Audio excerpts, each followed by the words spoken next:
YouTube, with the second round of the NBA playoffs starting in the Western Conference just tomorrow on Saturday. I want to talk about one of my favorite matchups that's going to be happening in the Western Conference semis, and that is the Minnesota Timberwolves versus the Denver Nuggets. In this video, I'm going to be giving my, expectations for the series and why I think it's going to be such a good one, and also my predictions and, how I think it'll shape up and how many games it'll go and stuff like that. So make sure you guys stick around. Minnesota versus Denver, gotta be one of the best matchups of the playoffs. Let's talk about it, folks. So if you guys saw my playoff predictions video, which, by the way, I gotta admit, has been a perfect bracket so far in the first round. I predicted every series right so far. Still waiting on the Cavs Magic and the Dallas Clippers matchups to end, but both of those series are in my favor as far as a perfect bracket. So we'll, just stay tuned on that if you guys want to check that out. And, maybe there's something to that. Maybe I'm just going to get every series right. But in that video, I did predict the Minnesota Timberwolves to face Denver, like I said, in the West semis. And I then predicted Denver to move on into the Western Conference Finals. But I did mention, and I will mention again in this video, I think this series is going to be a lot closer than people think, and I even predicted it to go 7 games, and I still hold that belief very strongly. I think people are taking Minnesota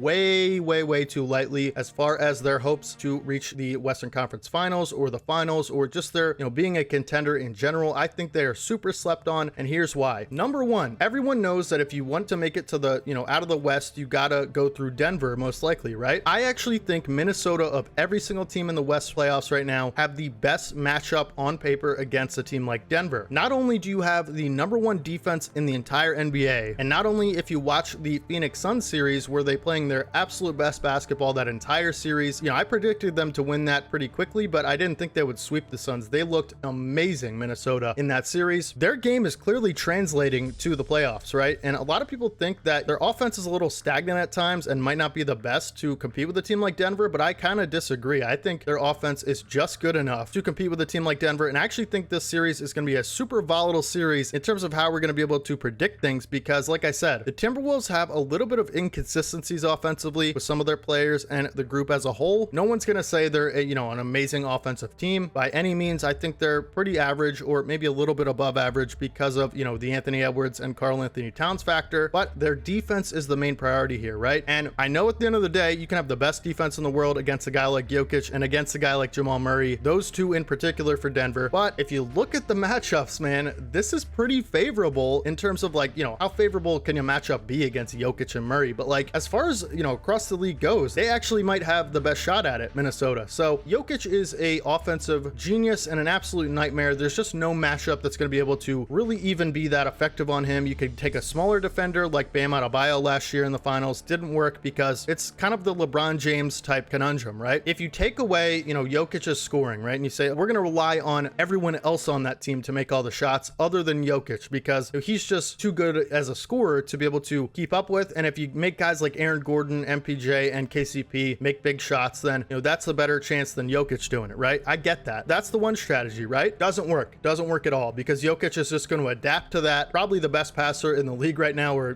top 3 at the minimum. Smartest player maybe other than LeBron James and Luka Doncic offensively that I've ever seen in the league. And he's just going to end up picking you apart and finding a way to get his points anyway, right? You can't slow down great scorers like that forever, right? Eventually they're just going to make tough shots and, still get the passes off that they want to if you try to stop them as a scorer. If you try to take everyone else out of the equation and make Jokic a scorer, which I think I would lean to as, the more favorable defensive option, because I think we can all agree Jokic is a great scorer, but that's not his best strength. His best strength is his playmaking ability and, combined with his scoring, right? So if you say, okay, Jokic, we're going to let you get as many points as you want and make you drop 50 on us and make you work for him, okay, fine. But he's gonna do that, and he's gonna do that efficiently, more efficiently than anyone else can. And like I said, you just leave him one-on-one. Mike Malone and Denver staff is just gonna find new ways to manipulate the coverage to where people can get open looks at the basket, and Jokic gets the passes off anyway. There's no good way to defend Jokic is what I'm saying. But all of that being said, this is the best chance to do it with a team like Minnesota that maybe has the best defense I've seen in the NBA in quite some time. They are extremely versatile, they are extremely big, and they come at you with a lot of different looks and a lot of different bodies, and they have multiple ways to beat you defensively, and I think it's going to wear on the Nuggets. Now, let's just look at the individual matchups on paper, right? You have probably who I think should be the defensive player of the year this year in Rudy Gobert. That's going to be the matchup for Jokic, right? He's going to travel with Jokic all over the floor, I would imagine, and he should, because that's the best matchup. That is the most capable defender in the NBA, in my opinion, against Nikola Jokic. I still think it's not even going to matter as much as you'd think, but it is something to note. I mean, you have the DPOY matched up against your MVP. So that matchup will be the key, I think. And then on the perimeter, you have guys like Jaden McDaniels, you have guys like Mike Conley, you have guys like Nickeil Alexander-Walker. Anthony Edwards has taken a big jump in his defensive ability. Kyle Anderson come off the bench and get some defensive disruptions. And it's just,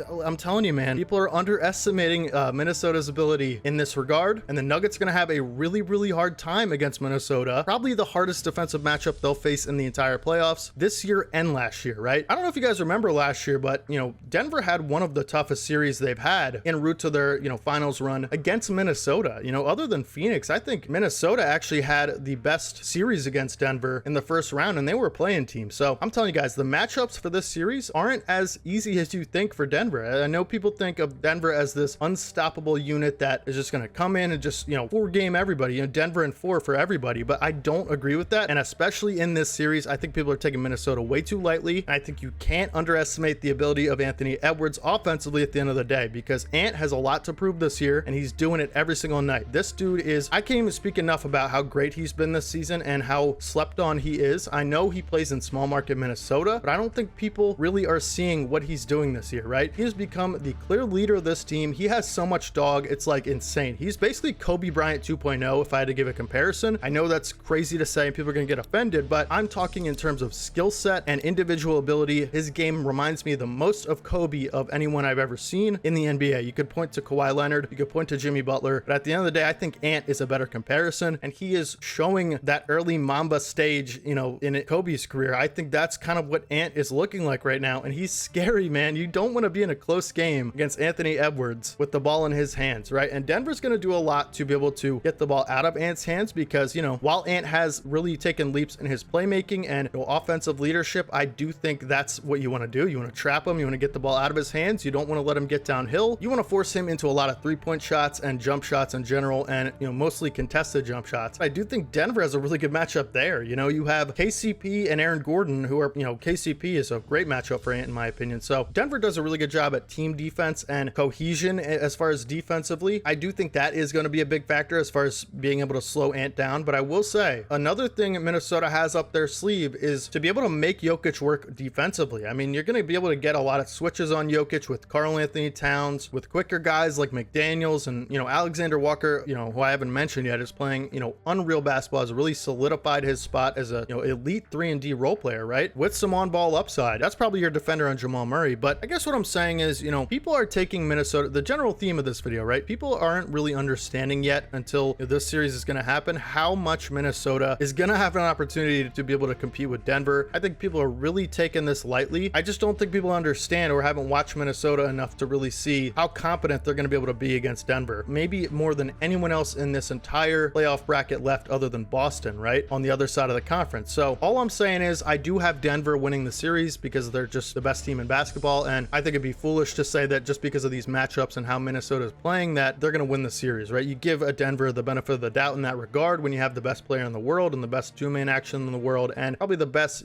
team cohesion and just organized basketball in general, right? But I think Minnesota is going to take them to 6 or 7, and I don't think people are understanding that yet, how likely that's going to be. Denver's going to have their hands full, and it's going to be a real great series, and I am looking so forward to it. It's probably my favorite Western Conference series that might happen this year, other than Dallas and Denver, which I also predicted to, and when Denver moves past Minnesota, they'll face Dallas in the conference finals, but we'll see about that. Hopefully I get the perfect bracket that I was talking about earlier, but I'm just saying, I have Denver in 7. I'm pretty sure a lot of people have Denver in like 5 or 6, but like I said, to make it more concise, I know I went off on a tangent there and I sound insane, but I do talk really fast. I apologize, but I have Denver in 7. A lot of people have them probably in 5 or 6, but I give Minnesota, other than Boston, like I said, I give Minnesota the best chance of anyone in this playoffs to upset Denver in a 7-game series. I don't think people understand how good Minnesota has been this year and how good they are and how, incredible they played against Phoenix. I know you're going to say, oh, that's Phoenix, right? They're nowhere near Denver. I get it, right? But the little things that they do, man, you spot it with these teams that are really ready, and I spot it with Minnesota. Those little things that I'm mentioning, it's hard to explain what they are, but it's, the energy, the attitude, the cohesion, it's there in Minnesota. And not even talking about X's and O's and like what their strengths and weaknesses are as individual,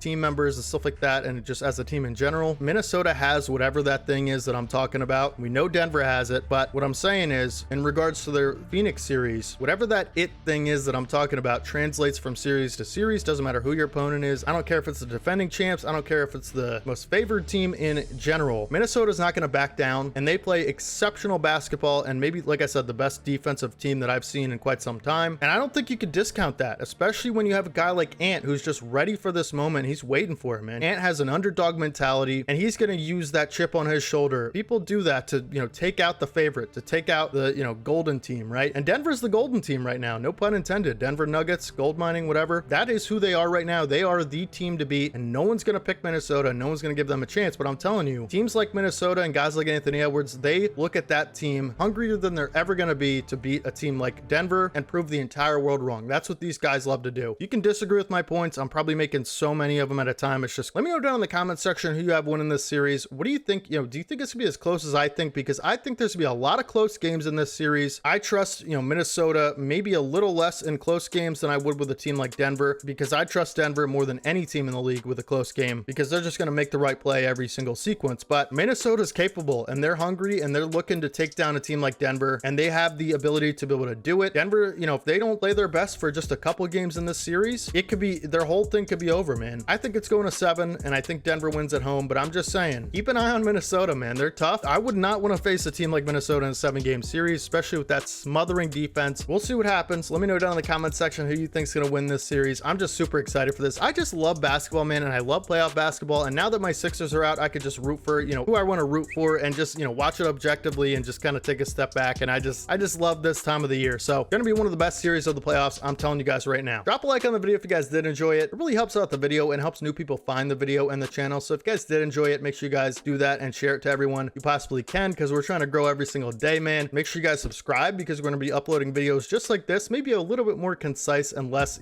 fast-paced talking in the future, but double uploads, just everyday uploads on this channel about playoff basketball. In the offseason, we're going to be doing a lot of Olympic stuff and off-season stuff, free agency, draft, all that stuff. So make sure you guys subscribe if you guys don't want to miss that. I love basketball more than anything in the world, and I just want people that are like-minded to be able to share that with me every single day. So it really would mean the world to me if you guys could subscribe. I will catch you guys in the next one. That's pretty much it. Hopefully you guys have a fantastic rest of your day today. Hopefully your guys' favorite team wins their next NBA game, and hopefully your favorite team is one of these, teams still left in the playoffs, because, us first round exits and non-playoff making teams, we got to wait all the way till next season to watch our teams play a basketball game again. It's awful. Hopefully you guys cherish the moment. I'll catch you guys in the next one. This is your boy D Haven, as always. Peace.